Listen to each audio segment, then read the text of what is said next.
Веданың өміріндегі кәдімгі күндердің бірі сияқты көрінген күні, ол өзін енжар сезініп, ең жақын досы Никпен бірге мектепке жол тартты. Сыныбына жеткен кезде ғана ол кенже сіңлісі Амелиядан алаңдататын хабарлама алды. Дәлізге шыққан Веда Амелияның алғашқы етеккірі басталғанын түсінеді. Бұл жағдай оған біраз уайым әкеледі. Алайда Амелия бұл жағдайды қалжыңмен жеңілдетіп, кешке осы тәжірибесі туралы еш бүкпесіз айтып беруге уәде береді. Мектептің әжетханасында Веда мектепте танымал және көпшілік жақсы көретін оқушы Миямен жолығады. Екеуі әңгімелесіп тұрған сәтте Веда Мияның табиғи сұлулығын айтып, оған бояусыз да керемет көрінетінін жеткізеді. Кенеттен дәлізден оқ атылған дыбыстар естіліп, қорқынышты жағдай басталады. Қыздар жүректері атқақтап, жасырыну үшін әжетханадағы кабинаның ішіне тығылады. Оқ атылу тоқтамай, үрей күшейген сәтте Веда үмітсіздікке беріліп, бұл соңғы хабарламасы болуы мүмкін деген оймен біреуге хат жібере. Көп ұзамай оларға Винтон есімді оқушы қосылып, атыс кезінде оның інісі қаза тапқанын қайғылы түрде хабарлайды. Ақырында полиция келіп, шабуылдаушыны залалсыздандырады. Осы оқиғадан кейін Веда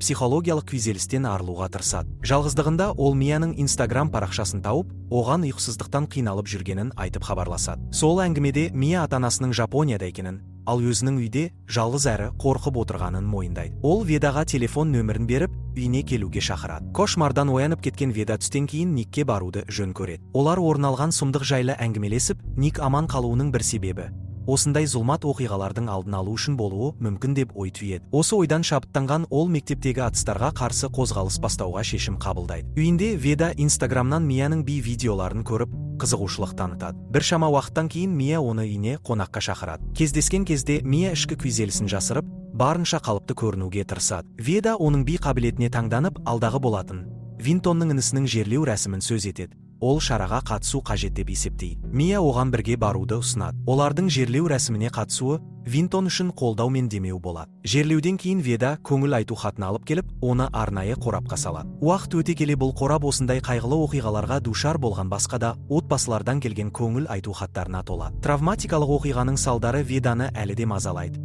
Сондықтан ол қайтадан Мияның үйіне барады. Ол Мияның сырт келбеті әдемі болғанымен, кештерге баруды ұнатпайтынын, керісінше, бүкіл бос уақытын биге арнайтынын біледі. Бұл оның мектептегі атысқа дейінде сүйіктісі болған. Бір түні Мия Ведадан жанында болып, ұйықтағанға дейін қасында қалуын сұрайды. Үйіне қайтар жолда Веда Никке оның ұйымдастырған шеруге бармағаны үшін өкінетінін жеткізеді. Тістері мазасын алуды жалғастырып жатқан соң, анасы оған психиатрға қаралуды ұсынады. Веда дәрігерге барса да, шынайы сезімдерін айтуға қиналып, өзін жақсы сезінетінін алға тартады. Үйде Амелия TikTokқа би түсіріп жатқанда, Веда Винтоннан оның інісінің жерлеуіне қатысқаны үшін алғыс білдірген және кездесуді ұсынған хабарламалы. Кафеде олар үнсіз отырып, кейін Веда оған жұбату ретінде құшақтайды.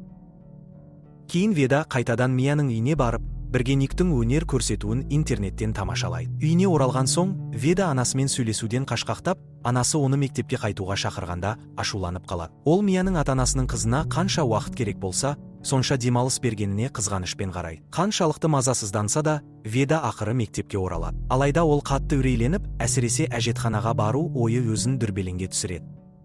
Бұған төзу үшін ол мектеп қызметкерінен күйін өзгертетін бір зат сатып алып, сабақтарға ес-түссіз қатысады. Сол күйінде Веда қаламын шайнап, өзіне сия жағып алады. Содан кейін сыныптан шығып кетеді. Дәлізде есін жия алмай тұрған сәтте ол Никке көмек сұрап хабарлама жібереді. Ник оны тауып алып, үйіне апарады. Үйде Амелия оның көңіл күйін білгісі келеді. Бірақ Веда әдеттегідей бәрін қалжыңмен жасыруға тырысады. Келесі таңертең Веда Уинтоннан қоңырау алады. Ол Веда өзінің есін жоғалтқан күйінде алдыңғы күні жіберген оғаш хабарламалар туралы айтады. Оған жауап ретінде Веда сол кеште үйіне фильм көруге шақырады. Уинтон ұсынысқа келісіп, Веданың үйіне келеді, бірақ фильм көру аяқталмай қалады. Оған шұғыл түрде үйге қайту керек деген қоңырау түседі. Кешке Веда ата-анасына тағы да Никтің үйіне баратынын айтады. Бірақ шын мәнінде ол Мияның үйіне барады. Қыздар бірге саунада отырып, екеуінің де әлі пәк екенін біледі. Олар кештің қалған уақытын ішімдік ішіп, серуендеп, кейін тәжірибе жасап көруге шешім қабылдайды.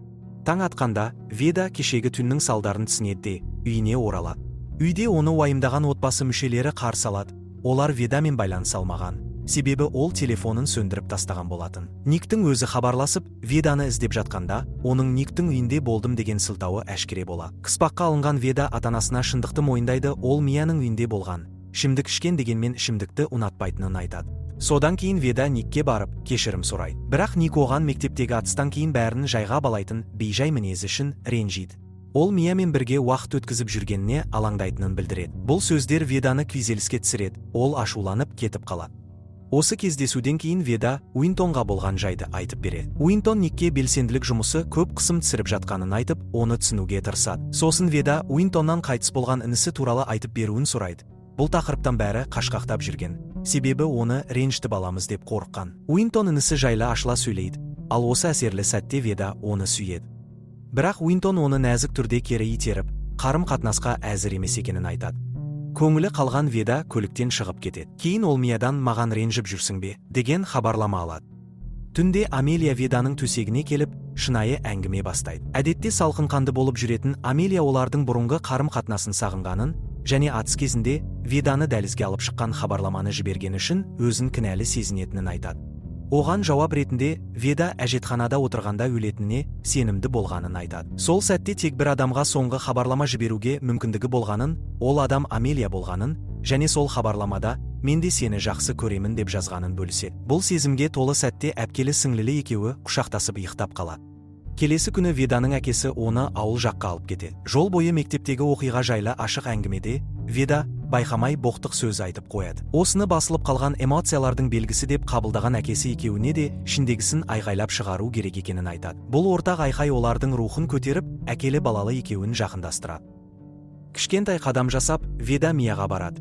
Бірақ оны саунада мас күйде көреді. Әңгіме барысында олар түнгі жақындастық достықтарын бұзып жіберген болуы мүмкін деген қорқыныш болғанын, бірақ іс жүзінде ештеңе өзгермегенін түсінеді. Жаңа түсіністік пен сеніммен қанаттанған Мия би сабағына қайта баруға шешім қабылдайды, ал Веда оны бірге баратынына уәде береді. Келесі психиатриялық сеанста Веда одан әрі ашыла түседі. Ол өзіне сенімсіздік сезімі жайлы, Ник сияқты достары бұл оқиғамен күресіп, әлемді өзгерткісі келіп жүргенде, өзі ештеңеге жарамайтын адамдай сезінетінін мойындайды. Өзінің аман қалғаны үшін кінәлі екенін де жасырмайды. Өзі тірі қалған кезде басқалар неге қаза болды деген сұрақ мазалайтынын айтады. Алайда ол енді түсінеді, оның тірі қалуына да, басқалардың қаза болуына да нақты себеп жоқ. Үйіне оралғанда Веда анасын құшақтайды.